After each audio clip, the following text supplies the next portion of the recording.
न्युजिल्यान्डमा मामा अथवा काका हुनुहुन्छ र उहाँले स्टुडेन्ट भिजाको लागि उहाँहरूले स्पोन्सर गर्न मिल्छ कि मिल्दैन त?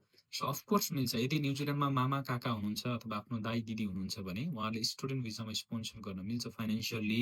तर minimum 20,000 New Zealand dollar living fee र 1 इयरको ट्युसन फी उहाँहरूले सोर्स खुलाएर उहाँहरूको खातामा न्युजिल्यान्डकै ब्याङ्क अकाउन्टमा छुट्टाएर राख्नु पर्यो। मेरो यति स्यालेरी आउँछ र यही पैसाबाट म तिर्छु भनेर कन्डिसनल अथवा प्रोजेक्टेड इन्कमको बेसिसमा अप्लाई गर्न मिल्दैन। त्यो इन्कम चाहिँ बरु उहाँहरूले लोन रिपेमेन्ट नेपालमा भएको लोन अथवा आफ्नो नेक्स्ट इयरको फीको लागि कमिटमेन्ट गर्न पाइयो। तर जुन इयर हजुरले भिसा अप्लाई गर्दै हुनुहुन्छ त्यो इयरको फन्डिङको लागि उहाँ भएको मान्छेले पैसा नै छुट्टाएर देखाउनु पर्यो र उहाँको आफ्नो घर भए पनि जे भए पनि हजुरको यो इन्टरनेसनल स्टुडेन्टलाई देखाउनु पर्ने 20,000 लिभिङ एक्सपेन्सेस भनेको उसलाई लाग्ने नै खर्च हो।